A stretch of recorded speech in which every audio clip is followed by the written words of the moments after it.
सर्वांना जय श्री स्वामी शिवानंद दादाजी की। एक आद्य स्वामींकडे तक्रार करणारा भक्त, त्याबद्दल लिहिलेलं हे एक पत्र आहे, तक्रार पत्र मी आपल्या पुढे सादर करीत आहे। सर्वांना जय श्री स्वामी शिवानंद दादाजी। हे प्राणप्रिय ईश्वरा, तुला माझे साष्टांग नमन। माझी एक तुझ्याकडे तक्रार आहे। हो, आहेच। प्रथमतः मी तुझे समर्पित मनाने खूप खूप आभार मानेन, कारण ज्या कलीला सारे विश्वातील अनंत कोटी देवी देवता अवतार कार्यासाठी घाबरतात, अशा अंत समयाला तू एक महालीला केली आणि भूतो न भविष्यती असा हुआ न होगा अवतार घेऊन या वसुंधरेवर तुझं महाआगमन झालं। काय तुझा तो आद्यधामाचा थाट! त्याचं वर्णन करताना स्वयं यक्ष, किन्नर, गंधर्व, परमात्मा, महापरमात्मा यांनी सुद्धा हात टेकवावेत। तिथे मी बुद्धीचा पामर आपलं काय वर्णन करणार? पण मी पामर असताना देखील महाभाग्यशाली आहे बरं का, कारण माझा स्वीकार तू केला आहेस। साहजिकच असे महद्भाग्य भल्या भल्यांना प्राप्त नाही, ते मला प्राप्त झाले। याबद्दल मी सार्थ अभिमान बाळगेलच। कदाचित तुला वाटत असेल, अरे बाबा, तुझी तक्रार काय ती सांग। हो, मी तुला माझी तक्रार सांगणारच आहे। आधी मला माझ्या बोबड्या बोलांनी तुझं सामर्थ्य तर वर्णन करू दे। हे दयाघना, हे महातेजा, तुझ्या एका महाध्वनीने सारे चराचर कंपायमान होतं आणि तो तू आमच्यासाठी इतका कोमल बनून आलास, जिथे तुझ्या एका नजरेच्या इशाऱ्याने अनंत ब्रह्मांडेच काय, अनंत विश्वे क्षणात नाश पावतात आणि क्षणात निर्माणही होतात। तो तू, हे प्राणनाथा, तुझी ती काया जणू चंदनाचा भरलेला घडाच, तुझे ते स्मित हास्य, जणू तू हसलास तर असं वाटतं हे रूप पाहण्याचं भाग्य चराचरातील प्रत्येक जीवात्म्याला लाभावे, कारण तुझ्या हसण्याने अनंत विश्वांना स्फुरण येते व नवचेतना येते। तू सारे विश्व हे प्रेमाने व आनंदाने निर्माण केलेले आहेस व गुंफलेली आहेस, म्हणून उदासीनता हा भाग तुझा नाहीच।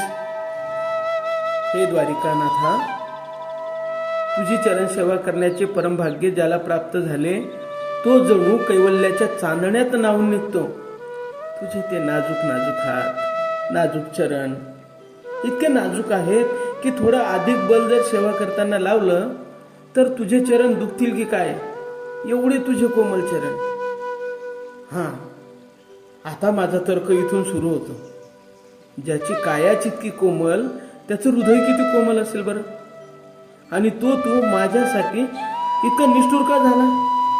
मी माझं हृदयाचं आसन अनंतापासून सजवून ठेवलेलं आहे। शबरीने तरी 84 वर्ष राम भगवंतांची वाट पाहिली, मी तर अनंतापासून तुझी माझ्या हृदय मंदिरामध्ये वाट पाहत आहे। तुझे ते साजरं गोजरं रूप माझ्या हृदयस्थ आसनावर कधी विराजमान होईल, हाच माझा प्रश्न आणि हीच माझी तक्रार। कदाचित तू मला बोलण्यातून फसवशील, कारण शब्दाची खाणच तू आहेस, स्वयं ओंकाराला जन्म घालणारा तू आहेस। तेथे मी वाचाळवीर काय बोलणार बरं? पण मलाही भावना आहेत। तुझं सगुण रूप पाहण्याचं सौभाग्य माझ्या या चर्मचक्षूंना मिळालं, हे उपकारही तुझे फेडू शकत नाही, मी हेही मान्य करतो ना। पण तू इतका दयासागर आहेस की द्वापार युगात एकच संजय होता, तू तर 4 सहस्र निर्माण केलेत। मग तुला माझा विसर तरी कसा बरा पडला? हे प्रेमसागरा, ज्याही वेळेला मी हे गाराने तुझ्याकडे मांडतो ना, त्यावेळेला तुझं उत्तर मात्र नित्याचंच असतं। अरे मी असतोच ना, पण तुला दिसत नाही, थोडा प्रयत्न कर। हो, तुझ्या उत्तराला पण माझा आक्षेप नाही। मलाही माहित आहे, जर फुलातून सुगंध निघून गेला तर ती एक फक्त पाकळ्यांची सजावटच आहे। तसं तू आहेस, म्हणून या देहाची चेतनावस्था आहे।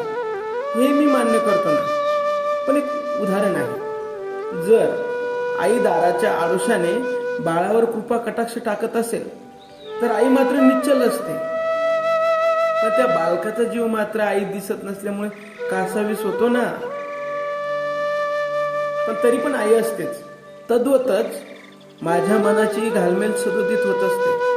म्हणून माझी तुझला एक प्रार्थना आहे. आता धीर धरवत नाही. लवकर काय तू एकदाच सोक्ष मोक्ष लावून टाक आणि एकदा माझ्या हृदयस्थ आसनावर विराजमान हो. माझी हृदयाची सेज मी प्रेम भावनेने गुंफलेली आहे. विकार रूपी कीटकांचा खात्मा करून शेज ही स्वच्छ केलेली आहे. आता एकच अपेक्षा आणि ती फक्त तुझे आगमन. आणि हो, तुला जमत नसेल तर तुला एक उपाय सांगू का? आमच्याकडे प्रत्येक क्षेत्रात काही स्थाने अपवादात्मक म्हणून भरली जातात. तसंच काहीतरी कायदा निर्माण कर. पण एकदा ये. मी कधीतरी मोबाईलवर रील बघतो ना, त्या रील बघण्याच्या नादात एक रीलमध्ये एक गृहस्थ असतो, दुसऱ्याच्या घरात अगदी आनंदाने जात असतो. त्याला ते भानच नसतं. तसा नजर चुकीने का होईना एकदा तरी माझ्या हृदय मंदिरात प्रवेश कर. मी तर सदैव तुझी वाटच पाहत आहे. तुला पाहण्यासाठी डोळे बंद करावे लागतात हे मी मान्य करत नाही. कारण उघड्या डोळ्यांनी पत्त्या पत्त्यांमध्ये व कणाकणात तूच विराजमान आहे ही जाणीव तू कित्येकांना करून दिली. हे महालीलाधारी, कदाचित मी सगळ्याच गोष्टी तुझ्या प्रकट केलेल्या आहेत. आता तुला काही एक उत्तर देता येणार नाही. म्हणून आता तू मला कोणताच बहाणा मला सांगू नको. माझ्या हृदय मंदिरात कधी विराजमान होशील एवढंच मला सांग. कारण हीच माझी तक्रार आहे. आणि खरं पाहायला गेलं तर माझा वकीलही तू आणि जज व कोर्टही तूच आहेस. म्हणून न्याय मागावा तरी कोणाकडे? एक तू तर आहे, तूही तू. जय श्री